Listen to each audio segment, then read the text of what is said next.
أعوذ بالله السميع العليم من الشيطان الرجيم من همزه ونفخه ونفسه بسم الله الرحمن الرحيم ربي يسر ولا تعسر وتمم بالخير بسم الله الرحمن الرحيم ربي يسر ولا تعسر وتمم بالخير ربي زدني علما أفمن أسس بنيانه على تقوى من الله ورضوان خير أم من أسس بنيانه على شفا جرف هار فنهار به في نار جهنم والله لا يهدي القوم الظالمين لا يزال بنيانهم الذي بنوا ريبة في قلوبهم إلا تقطع قلوبهم والله عليم حكيم. یہ دو آیات مبارکہ ہیں سورہ توبہ کی 11واں سپارہ ہے، آیت نمبر 109 110. تو کیا حمزہ زبرا کیا تو کیا جس نے اپنی بنیاد رکھی اللہ سے ڈر اور اس کی رضا پر، وہ بھلا، یا بھلا سے مراد یہاں پہ وہ اچھا، ٹھیک ہے، بھلا دوسرے معنی میں استعمال کرتے ہیں نا، تو یعنی وہ اچھا، وہ بھلا، یا وہ جس نے اپنی نیو کسے کہتے ہیں؟ نیو کی بنیاد کو کہتے ہیں. نیو ہندی کا لفظ ہے، بنیاد اردو کا لفظ ہے.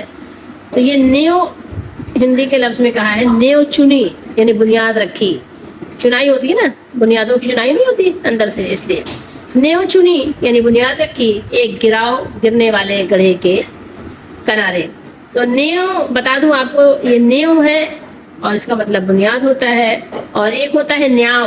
نیاؤ کا مطلب ہوتا ہے ہندی میں انصاف، اور ایک ہوتا ہے انیاؤ. انیاؤ کا مطلب ہوتا ہے ظلم. تو یہ ہندی کے صیغے ہیں. تو وہ اسے لے کر جہنم کی آگ میں ڈھہ پڑا، یعنی گر پڑی. وہ دیوار کے ساتھ ہی بنانے والا بھی جہنم میں گر گئے، اور اللہ ظالموں کو راہ نہیں دیتے. وہ تعمیر جو چنی ہمیشہ لا یزالو، ہمیشہ ان کے دلوں میں کھٹکتی رہے گی، مگر یہ کہ ان کے دل ٹکڑے ٹکڑے ہو جائیں، اور اللہ علم و حکمت والا ہے. کچھ صیغے ہیں جن کے میننگز جان لینا ضروری ہے کہ ان کا کیا معنی ہے.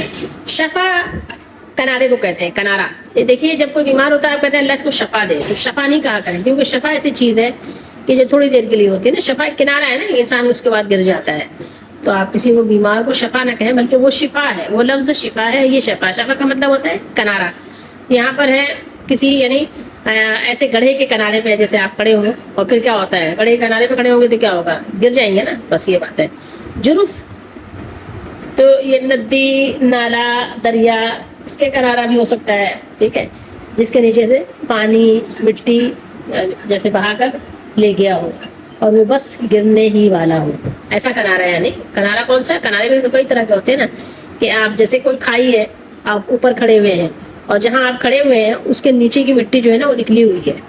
سمجھ رہے ہیں بات کو؟ اسی طریقے سے دریا ہے، ندی نالے ہیں، تو ہوتا ہے نیچے سے نکلی ہوئی ہے لیکن اوپر ہے، اوپر لیئر آ رہی ہے، تو آپ کو اندازہ نہیں ہوتا، پتہ چلا یہ کہ وہ بھی ڈھہ گیا. آپ کھڑے ہو گئے وہاں، وہ برداشت نہیں کر سکا، نیچے گر گیا، ٹھیک ہے. یا یہ کہ آپ ویسے تو کھڑے تھے صحیح تھا، لیکن کوئی پانی کی لہر آئی یا ہوا آئی تیز تو آپ گر گئے. تو یہ اس کی بات ہو رہی ہے یہاں پر. جب تک کہ آپ کی نیچے سے بنیاد مضبوط نہ ہونا، جہاں بھی آپ کھڑے ہیں، تو ظاہر ہے وہ کمزور بنیاد ہوتی ہے چونکہ، تو وہ اس کو دوام نہیں ہوتا، وہاں انسان ٹھہر نہیں سکتا، اس پر اعتماد نہیں کیا جا سکتا، وہ جلد ہی نیچے ڈھہ جاتا ہے، گر جاتا ہے، ٹھیک ہے. اور یعنی آپ اوپر سے صرف مٹی کا سہارا لیے ہوئے ہیں، نیچے سے وہ کھوکھلا ہے، ٹھیک ہے. نیچے سے کیا ہے، ایسا ہوتا ہے کبھی کبھی آپ نے دیکھا ہوگا برف باری جہاں ہوتی ہے تو کیا ہوتا ہے، اوپر سے برف آ گئی ہے، نیچے کیا ہے، کوئی کھڈا ہے، تو وہاں قدم رکھا، پتہ چلا آپ نیچے چلے گئے. اسی لیے ایسی جگہوں پہ کہا جاتا ہے نا اسٹک لے کے چلے، پہلے اپنی اسٹک کو آگے رکھیں، دیکھیں کہ یہاں کہیں کھوکھلا پن تو نہیں ہے. تو یہ ہے نا کہ تودا بھی ایسا ہوتا ہے نا، جس کو برف کے تودے کہتے ہیں. اب دیکھتے ہیں ہارن. یہاں ہارن کا جو صیغہ ہے یہ کس معنی میں ہے؟ اس میں فاعل ہے ہارا یا ہارو، جیسے خافا یا خافو آپ پڑھتے ہیں نا، خافا سے خوفا بنا ہے، ٹھیک ہے. تو اسی طریقے سے یہاں پہ ہارا یا ہارو، یا ہارا یا ہورو، پالا یا ہورو کے وزن پہ بھی آ سکتا ہے. تو اصل میں کیا ہے، یہ ہائرن تھا، جیسا کہ خائفن، قائلن. پھر اس میں قلب واقع ہوا تو ہاریون ہو گیا. اور پھر اس میں تعلیل کس طرح ہوئی؟ رادیون سے، ٹھیک ہے. جیسے رادیون کو آپ نے رادن کر دیتے ہیں نا، تو یا گرا کر یا گرنے کے بعد رادن کی طرح ہارن، ٹھیک ہے. یہ ہاریون سے ہارن ہو گیا ہے. فنہارا باب انفعال انہیار سے ماضی معلوم ہے، اور شفا جرفن آپ یہ بھی کہہ سکتے ہیں کہ وہ دہانا جس کو پانی کی موجوں نے اندر ہی اندر سے کھوکھلا کر دیا ہو.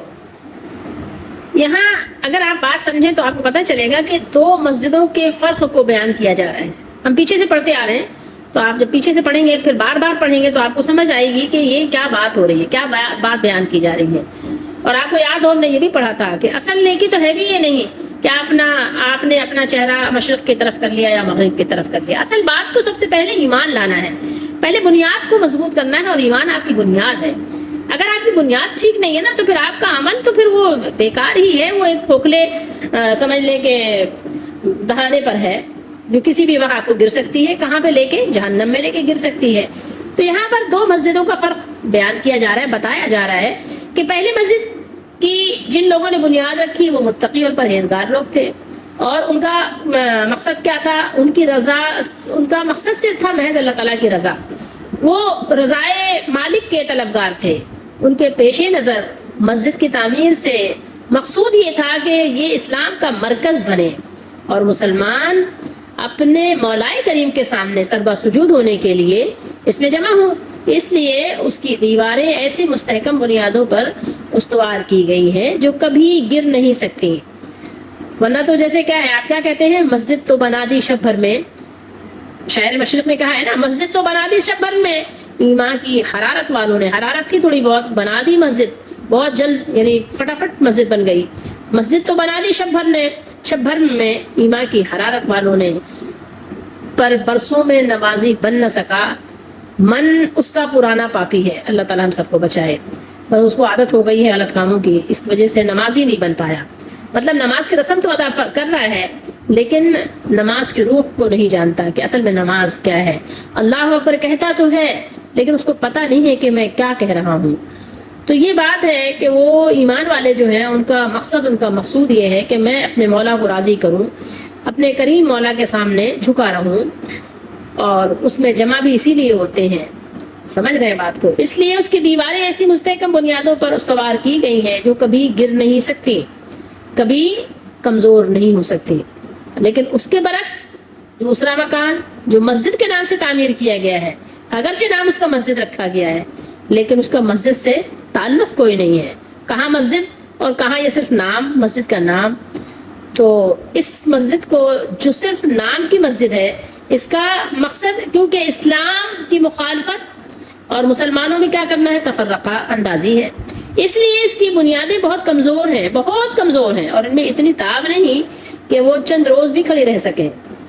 اس کی مثال ایسی ہے جیسے کوئی عمارت وادی کے اس دہانے کے کنارے پر بنائی جائے جس کو سیلاب نے کھوکھلا کر دیا ہو, سیلاب نے کھوکھلا کر دیا ہو, اور پھر وہ موجیں آئیں اور اس کو بہا کر لے جائیں.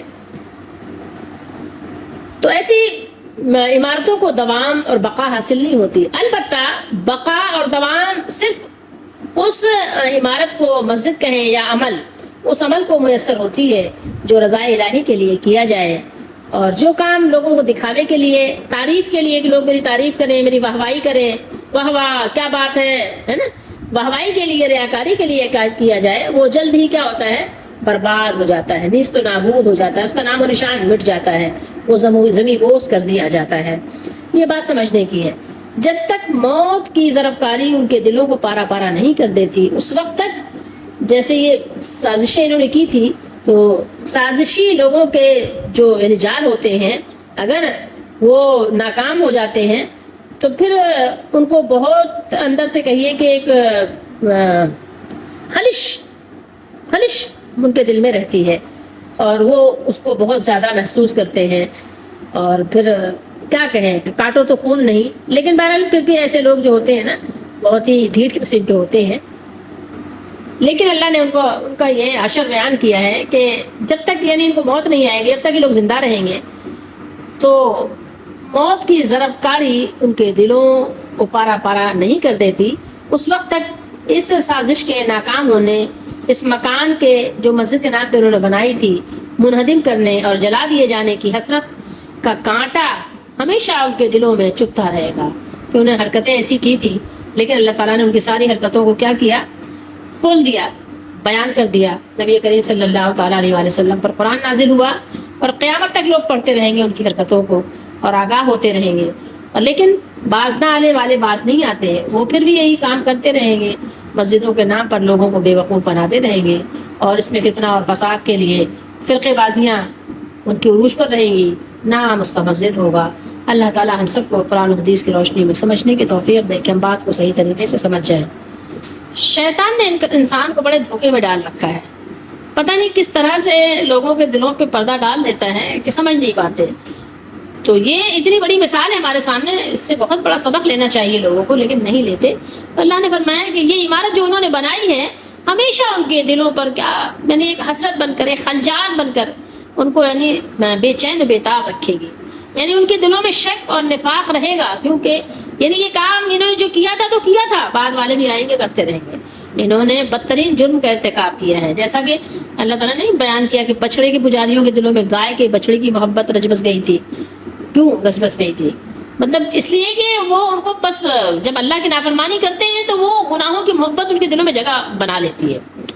اللہ نے فرمایا نا الا ان تقطع قلوبهم، مگر یہ کہ ان کے دل پاش پاش ہو جائیں، یعنی ان کی موت واقع ہو جائے. اور حضرت ابن عباس رضی اللہ تعالیٰ عنہما، مجاہد، قتادہ اور دیگر بہت سارے مفسرین ہیں، صحابہ کرام، تابعین، تو وہ جو علماء سلف، ان کا قول ہے کہ بس اللہ تعالیٰ ہم سب کو سمجھنے کی توفیق دے. اور پھر اللہ نے فرمایا کہ اللہ تعالیٰ علیم ہے، اللہ تعالیٰ حکیم ہے، اللہ تعالیٰ اپنی مخلوق کو خوب جاننے والے ہیں کہ ان کے اعمال کیا ہیں. اللہ کی حکمت ہے کہ اپنے بندوں کے اعمال کا اچھا برا بدلہ دینے میں، کہ اللہ تعالیٰ کس کو کیا بدلہ دیتے ہیں اس میں اللہ تعالیٰ کو معلوم ہے، وہ حکیم ہے اللہ تعالیٰ، اور اپنی حکمت کے تحت اپنے بندوں کے معاملات کو اللہ تعالیٰ معاملہ فرماتے ہیں. اب آپ ان آیات مبارکہ کی روشنی میں غور کریں کہ یہاں پہ دو افراد کی، دو شخصوں کی، دو گروہوں کی مثال ہے. آپ مثال لے لیں، مطلب ظاہر ایک فرد کی آپ بات کر کے پورے اس کو گروہ کی بات کر رہے ہیں نا. ایک وہ شخص ہے، ایک وہ گروہ ہے جس کے عقیدے اور عمل کی بنیاد اللہ کے تقوی اور اس کی اللہ کی رضا پر ہے. لیکن دوسرا کون سا ہے؟ دوسرا وہ جس کے عقیدے اور عمل کی بنیاد محض کفر و نفاق پر ہے. کیا ہے؟ کفر ہے یا نفاق ہے؟ فیصلہ آپ خود کیجئے کہ کیا یہ دونوں برابر ہیں؟ دونوں برابر ہیں. ایک آپ کا خیر خواہ ہے، مخلص ہے، ایک آپ کا بدخواہ ہے اور وہ آپ کے ساتھ برائی پر آمادہ ہے، تو آپ کیا کہیں گے؟ دونوں برابر ہیں آپ کے نزدیک؟ نہیں ہے، کسی کے نزدیک نہیں ہو سکتے. دونوں برابر کسی کے نزدیک نہیں ہو سکتے. ایک آپ کا نوکر ہو، ایک ملازم ہو آپ کا جو فرما بردار ہو، اور ایک ہو جو آپ کے گھروں میں لڑائیاں کرواتا ہو، آپ کے گھر میں تفرقے ڈالتا ہو، آپ کی بنیادیں ہلاتا ہو. تو بھلا وہ دونوں برابر کیسے ہو سکتے ہیں؟ کیسے ہو سکتے ہیں؟ آپ بتائیے تو صحیح. آپ سوچئے، خود سوچئے کہ برابر ہو سکتے ہیں؟ آپ کے نزدیک برابر نہیں تو آپ کا مالک، وہ بھی مالک و مختار ایسا کہ جس کا یعنی کوئی ہم پلہ ہی نہیں ہے، کوئی ہمسر ہی نہیں ہے، تو اس کے نزدیک بھی کیسے دونوں برابر ہو سکتے ہیں؟ اول الذکر کی عمارت کی بنیاد مضبوط و مستحکم ہے، وہ کبھی گرنے والی نہیں ہے، اس نے بہت مضبوط گرہ تھامی ہے، وہ گرے گی نہیں. اور دوسرے کی عمارت ایسی چیز پر ہے جو دکھائی تو دیتی ہے کہ ہے کچھ مگر نیچے سے خالی ہے، کچھ بھی نہیں ہے، گویا اس کی بنیاد ہی نہیں ہے. تو اس کا نتیجہ کیا نکلنے والا ہے؟ اس کے سوا اس کا نتیجہ کچھ بھی نہیں ہونے والا کہ وہ عمارت ہر حال میں گرے گی. اگر آپ وہاں پر کھڑے ہیں نا تو آپ کو لے کر گرے گی، ہاں آپ کو لے کر بھی وہ گر جائے گی. بالکل اسی طرح سمجھ لیجئے کہ کفر کا انجام بھی یہی ہے. سمجھ رہے ہیں؟ کفر کا انجام کیا ہے؟ آگ ہے، جہنم ہے، اللہ کا غضب ہے. تو بالکل آپ سمجھیں کہ کفر اور نفاق کے اوپر کھڑی ہونے والی دیوار جو ہے، بنیاد جو ہے، چونکہ ظاہر ہے کہ وہ کھڑی ہی کھوکھلے اس پر ہے تو اس لیے وہ گرنے والی ہے. آپ کو لے کر گرے گی، آپ کھڑے ہیں تو آپ کو لے کر بھی جہنم کے آگ میں گر جائے گی.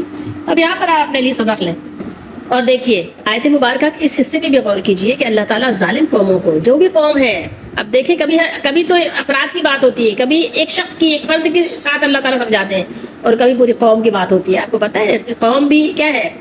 قوم آپ جب بولتے ہیں تو سمجھ میں آ جاتی ہے کہ یعنی پوری کی پوری بستی کی بات ہو رہی ہے، پورے کے پورے علاقے کی بات ہو رہی ہے. تو یہ جب اللہ نے قوم فرمایا کہ ایسی قوم، جتنے لوگ بھی ان میں شامل ہوں، ایسے بے انصاف قوم کو، یعنی جو ظلم کرنے والی ہو، جو اپنے مالک کو نہ پہچاننے والی ہو، ایسی ظالم قوموں کو ان کی شامت یہ ہے کہ بس ان کو ہدایت نہیں ملتی. ان کے کام ہی ایسے ہیں کہ انہوں نے اپنے لیے ہدایت کے دروازے بند کر لیے ہیں.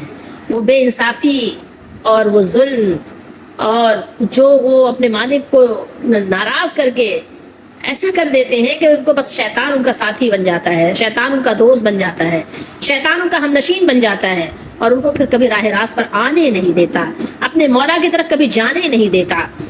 یہ فسادی لوگ ہیں۔ معاملہ یہ ہے کہ کیونکہ یہ فسادی لوگ ہیں اور فساد برپا کرنا، فساد پھیلانا ہی ان کی زندگی کا مقصد و مقصود ہے۔ مسجد بنائے تو بھی فساد ان کی نیت ہے۔ تو اب آپ سوچیں کہ جب یہ ہر وقت فساد پر ہی لگے ہوئے ہیں، فتنہ فساد برپا کرنے والوں کا عمل صحیح نہیں ہو سکتا۔ یہ کیسے صحیح ہو سکتا ہے؟ حضرت جابر بن عبداللہ رضی اللہ تعالیٰ عنہ بیان کرتے ہیں کہ میں نے رسول اللہ صلی اللہ علیہ وآلہ وسلم کے عہد مبارک میں مسجد درار سے دھواں نکلتے ہوئے دیکھا، دھواں نکل رہا تھا، اس مسجد کو جلا دیا گیا تھا۔ یہ اس لائق نہیں ہے۔ آپ سوچیں ذرا، مسجد درار، اللہ تعالیٰ ہم سب کی حفاظت فرمائے۔ ہمارے زمانے کی مسجدوں کا اللہ ہی جانے کہ کیا حال ہے، اللہ کے نزدیک ان کا کیا نام ہے، اللہ کے نزدیک ان کا کیا حکم ہے۔ میں اور آپ تو ظاہر اس کا فیصلہ نہیں کر سکتے، لیکن آپ آنکھوں سے بہت کچھ دیکھ رہے ہیں کہ کیا ہو رہا ہے۔ بہرحال ریبتن کے حال میں آپ کو بتا دیں کہ اس کا کیا ترجمہ کریں گے۔ ریبتن بے چینی ہے، بے چینی اس کا معنی اگر آپ صحیح کریں تو اس کا معنی بے چینی، بے قراری۔ تو حدیث شریف میں بھی ہے، حضرت حسن بن علی رضی اللہ تعالیٰ عنہ سے ایک حدیث ہے، روایت ہے مسند احمد اور ترمذی وغیرہ میں، رسول اللہ صلی اللہ علیہ وسلم نے فرمایا کہ الصدق طمانینۃ والکذب ریبۃ۔ فرمایا کہ سچ اطمینان کا باعث ہے، سچ بولنے سے یعنی آپ کو اطمینان، سکون، چین نصیب ہوتا ہے، اور جھوٹ جب آپ بولتے ہیں نا، جھوٹ کیا ہے؟ جھوٹ بے چینی، بے قراری، بے سکونی کا باعث ہے۔ تو یہ جو مسجد تھی نا، مسجد درار، گرائے جانے کے بعد اس کے بنانے والوں کے دلوں کو بے چین رکھے گی کہ ہمارا نفاق اور ان کا، یعنی نعوذ باللہ، ان کا نفاق، ان کا کفر ظاہر ہو گیا۔ اب کوئی مسلمان ہمیں ان لوگوں کو، یعنی منافقوں کو دل سے اپنا سمجھنے کے لیے تیار نہیں ہوگا۔ ان کی یہ حالت موت تک ایسے ہی رہے گی۔ اسی لیے اللہ تعالیٰ نے یہاں کیا فرمایا؟ الا ان تقطع قلوبهم، یعنی ان کا نہ ان کا دل نفاق سے پاک ہوگا، نہ انہیں اطمینان نصیب ہوگا۔ ٹھیک ہے، ان کا دل کیا ہوگا؟ بس ایسے ہی بے چین رہے گا، ٹکڑے ٹکڑے، بے قراری سے ہوتا ہے نا، ہمارا کہتے ہیں کہ ہمارا دل پھٹ رہا ہے، کبھی سنا ہے اپنے لوگوں سے؟ دل پھٹ رہا ہے، دل ہمارا بے قرار ہو رہا ہے، بہت الجھن ہے، بے چینی ہے، سکون نہیں آتا۔ ایک سے تو میں نے سنا ہے، خاتون نے کہا کہ نماز پڑھنے سے بے چینی ہو جاتی، نماز پڑھنے کو جی نہیں چاہتا۔ اللہ اپنے حفظ و امان میں رکھے، یعنی ایسی حالت پہنچا دیتا ہے شیطان، ایسے حال کو اور ایسی حالت کو۔ اللہ تعالیٰ ہم سب کی حفاظت فرمائے۔ قرآن مجید کی ان آیات کو ہم نے حالانکہ 2 ہی آیات تلاوت کی ہیں، ان آیات کو اور بھی بہت سی آیات ایسی ہیں، بلکہ اکثر آیات قرآن مجید کی ایسی ہی ہیں کہ جن کو پڑھنے کے بعد آپ دعا ضرور کریں، اور دعا کرنی بھی چاہیے کہ اللہ تعالیٰ، جب آپ یعنی قرآن مجید کے ایسے آیات پڑھیں کہ جب اللہ تعالیٰ کی ناراضگی کا اظہار ہو رہا ہو، اللہ تعالیٰ ناراض ہوں۔ آپ دیکھیں نا کہ جب اللہ تعالیٰ یہ بات فرمائیں کہ اللہ تعالیٰ ظالم قوموں کو ہدایت نہیں دیتے، جب اللہ تعالیٰ فرمائیں کہ ان کے دل ٹکڑے ٹکڑے، پارا پارا ہو جائیں، ان کے دل کٹ جائیں، تو اب ایسے میں ہمیں اپنے لیے دعا ہی کرنا چاہیے کہ اللہ تعالیٰ ہمیں ایسے نہ بنائیے گا، اللہ تعالیٰ ہمیں بچا لیں، آپ اللہ تعالیٰ ہمیں ظالم قوموں سے بھی بچا لیں، اے اللہ ہمارے دلوں کو پارا پارا ہونے سے بھی بچا لیں، ہمیں شیطان کی ہر طرح کی چالوں سے بچا لیں، اور ہمیں ہر طرح کی مسلمانوں کے درمیان تفرقہ بازی کرنے سے بچا لیں۔ اللہ تعالیٰ ہمیں ہدایت یافتہ کر دیں، ہمیں قرآن و سنت پہ چلنے کی توفیق دیں، ہمیں صحابہ کرام جیسا فہم عطا کریں۔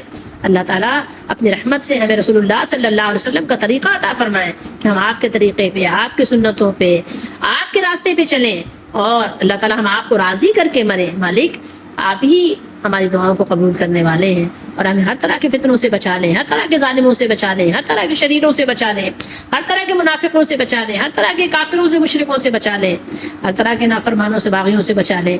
اللہ آپ ہی بچا سکتے ہیں، ہم اپنے آپ کو بچانا بھی چاہیں تو ہم نہیں بچا سکتے، ہمارے اندر وہ طاقت نہیں ہے۔ آپ ہمیں ہر طرح کے شک سے بھی بچائیں کہ ہم شکی ہوں، ہمارے اندر کوئی ریب ہو، کوئی شک ہو۔ اللہ تعالیٰ ہمیں مخلص اور خالص اور کامل، سچا پکا مومن مسلمان بنا دے، ایمان کی حالت پر زندہ رکھے اور ایمان پر موت دے۔ قرآن مجید کی آیات کو پڑھ کر اپنے لیے دعا ضرور کرنی چاہیے۔ اگر کوئی بھلائی کی بات پڑھے تو دعا کریں اللہ تعالیٰ آپ ہمیں بھلے لوگوں میں، اچھے لوگوں میں شامل فرمائیں، اور اگر آپ نافرمانوں کا ذکر پڑھیں تو دعا کریں کہ اللہ تعالیٰ ہمیں ہر طرح کے نافرمان لوگوں سے بچائیں۔ اور بے شک مدد اللہ ہی کی طرف سے ہوگی، اور اسی طرف سے مدد ہماری کیا ہے دستگیری کرے گی. اللہ ہی کی مدد سے ہمارا بچاؤ ممکن ہے، ادروائز ہم اپنے آپ کو بچا نہیں سکتے. وما توفیق الا باللہ.